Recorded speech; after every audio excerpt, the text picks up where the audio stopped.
Welcome back, and we have some incredible patch notes to go over. I mean, we got buffs, we got nerfs, we might have some real meta shakeups in our future how these patch notes read. So I've only skimmed over them, so we're going to get a little bit of a live reaction to the patch notes, and we'll go through them. We'll go through them all because there's a lot to go through. I will give my thoughts and feelings on them.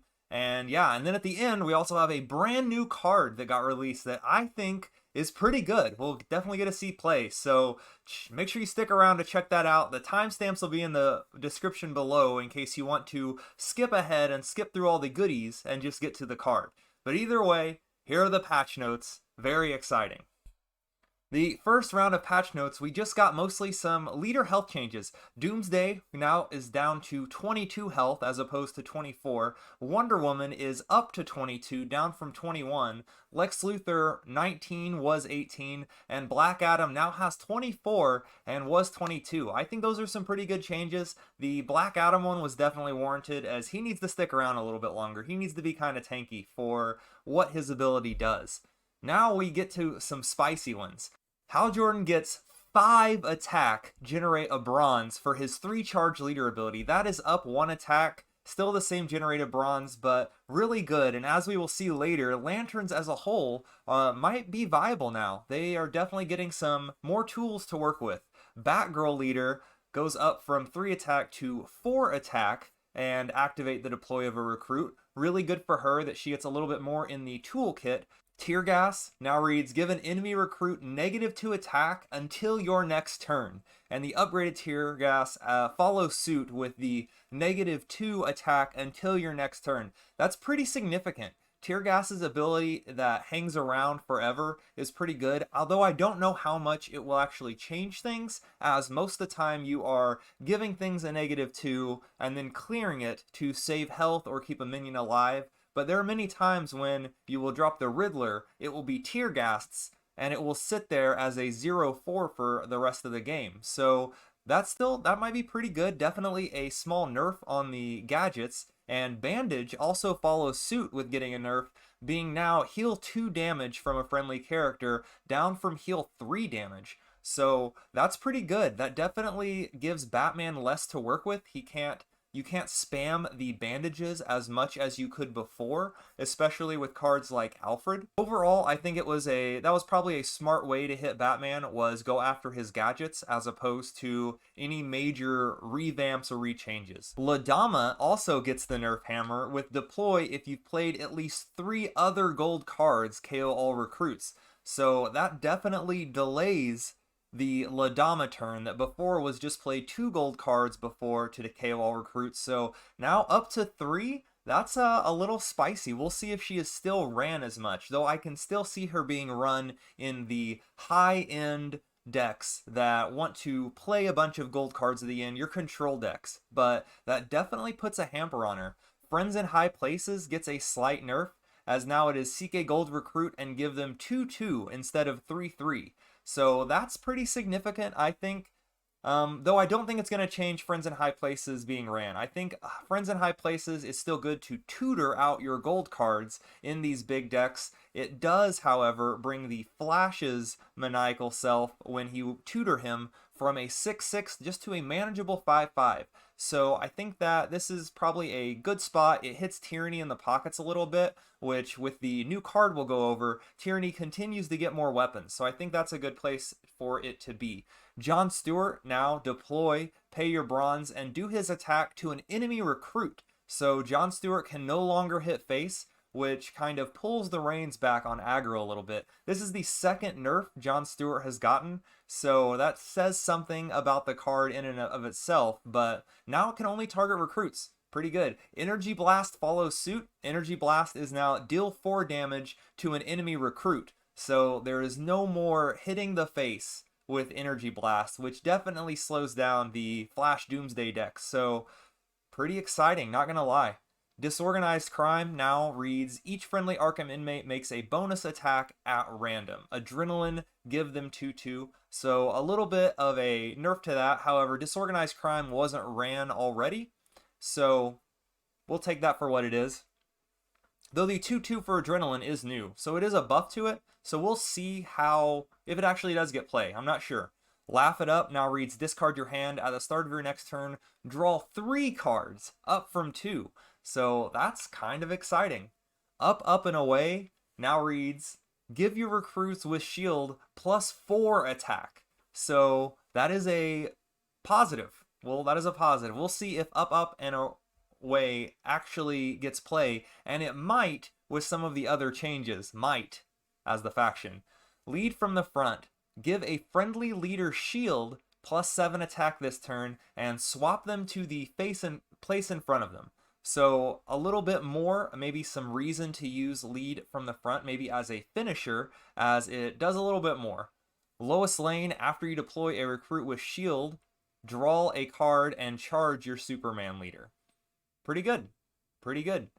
Taja Al Ghul, Parting Shot, heal 4 damage to your leaders. I think that's up from 3, so that's something.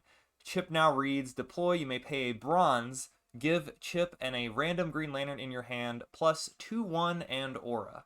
So a little more Lantern support there, as I think we get a little bit more down the line as well in the way of Somar Lee. Cosmic Staff now reads, give a friendly recruit firepower and generate silver. It used to be generate a bronze, so now Cosmic Staff might see play, especially in the mono or any of the energy decks that want to take advantage of the firepower. But definitely the generate silver is really good. You no longer have to have your Blue Devil sit out, survive around, and then generate the silver. So that is pretty good, pretty significant.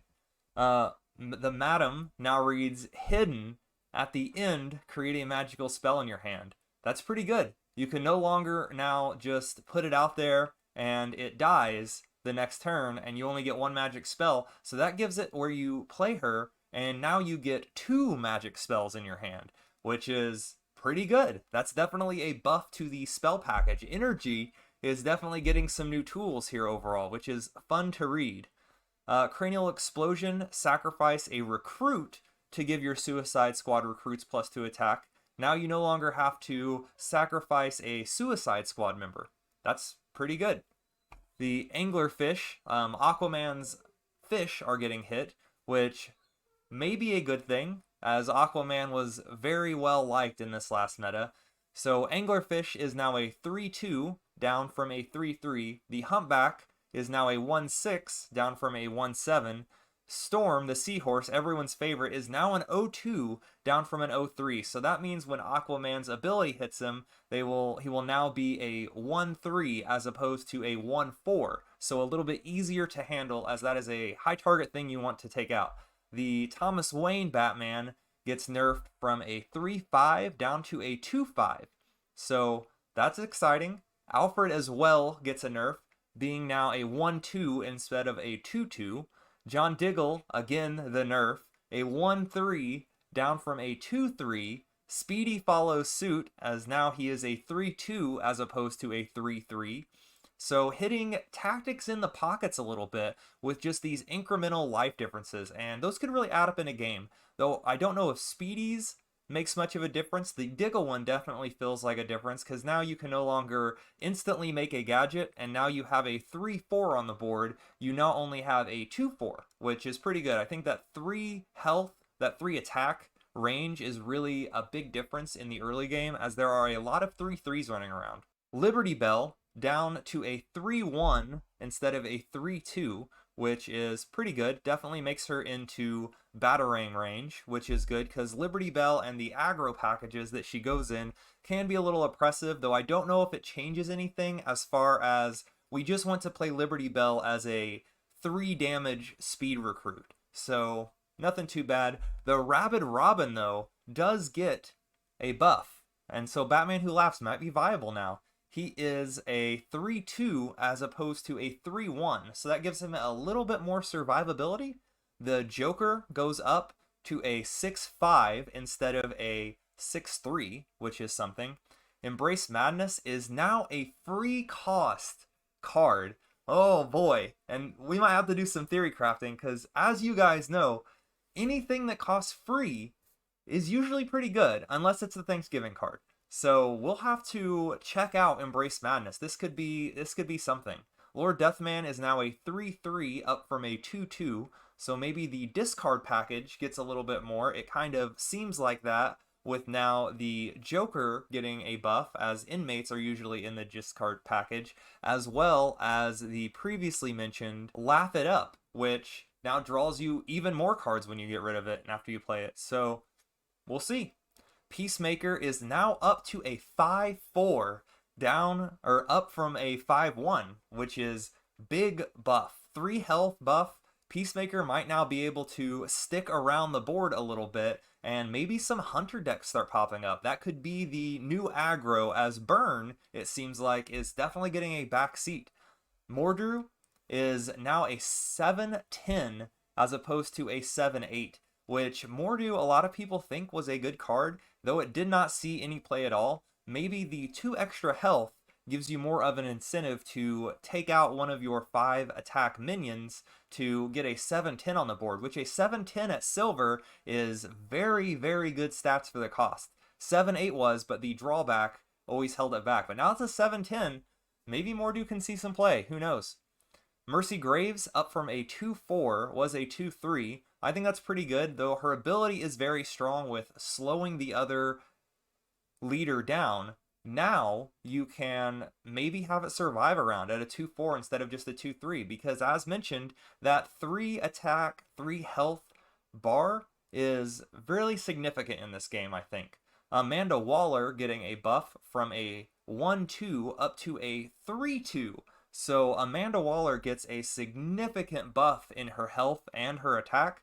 So maybe we start to see more Suicide Squad package running around. Between that and the Detonator getting a buff that you can kill any recruit and not just a Suicide Squad member, maybe we finally see some of the Suicide Squad cards running around a little bit more that before they just were not played. Somar Lee is now a 2/3 as opposed to a 3/1, and I think this one is what helps push Lantern into the forefront, especially because we don't always want to run energy now for the face damage. Maybe we can get a mid-range Hal Jordan deck going. He does more attack now, does more damage, and now Somar Lee doesn't die as easily from all the dirty 1 attack, deal 1 damage things floating around. So now you can play your 2/3 and get a 5/5 with it, and maybe even get a swing with a 5/5 so it sticks around. I think this buff is pretty significant all in all. And the final balance adjustment is going to be Renee Montoya is now a 4/4 instead of a 3/3.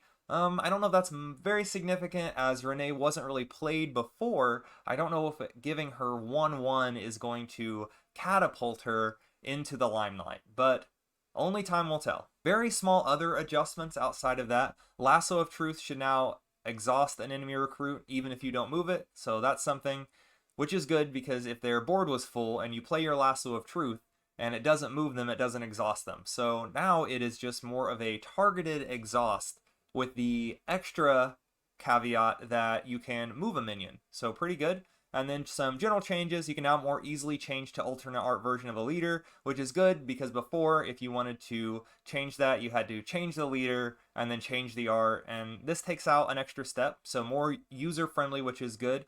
Improvements on emote visualization, always good. Nice and smooth gameplay is what we want. Fix some resource icon visuals in the tutorial, very good for new players. And fix some UI issues and the deck detail UI, which we already got a nice little improvement to, but now we have even more.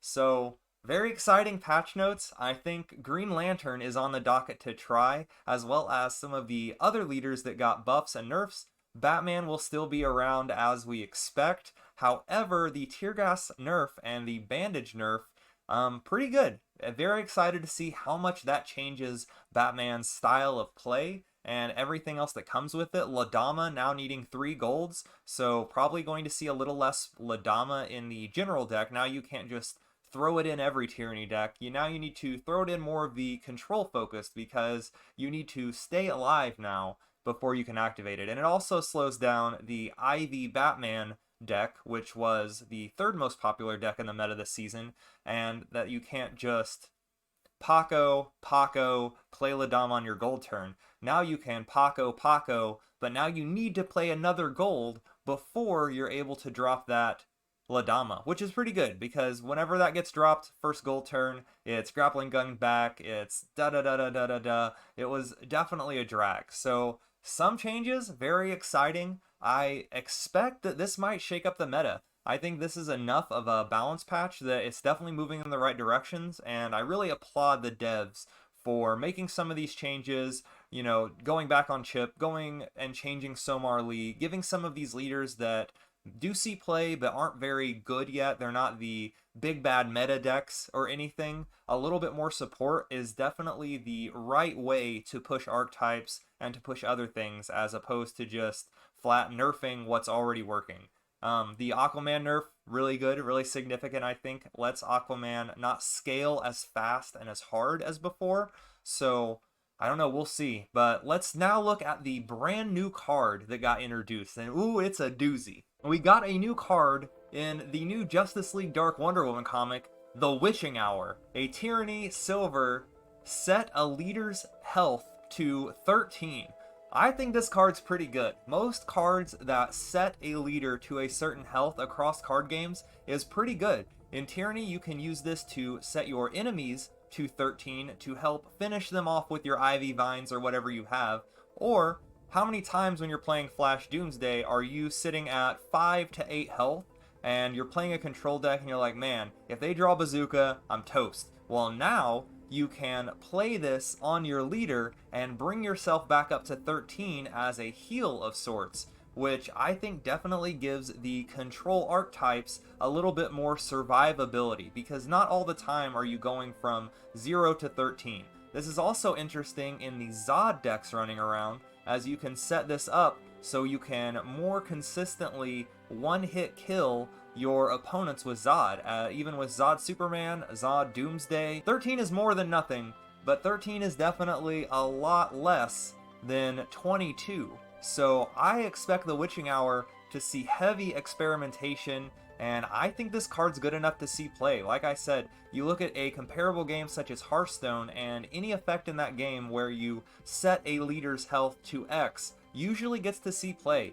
and only at a silver resource you can do this pretty early in the game to either whittle them down or heal yourself back up. So I think the Witching Hour is a great card. I love the design of it, and I expect this card to really see play and really slot very nicely into a lot of the control-oriented Ivy Zod decks running around. Even the Tyranny plus Zatanna decks would love to set the leader to 13 and hard cap them so they can Morgaine Le Fay them down or finish them with Geo a lot more manageably. Especially if you're only able to kill one leader, you can now set the other leader down to 13. So I think this card is great. I expect it to slot into some of the existing decks already out there very nicely. And again, I think heavy experimentation. Does this define the meta or anything? I don't think. But I think this is a very good card, and it's going to get ran. It's going to see play. And I think this is quite easily, I almost want to say 3, but I'm going to give this card 4 stars. I think this card is fantastic. I expected again to see a good amount of play, and just the utility of this in general not only gives Tyranny, which already had a lot of weapons to work with, it gives them one more weapon to work with and one more, almost not an archetype, but way to wiggle the opponent's health down to finish them off with their big cards. So the Witching Hour, 4 stars.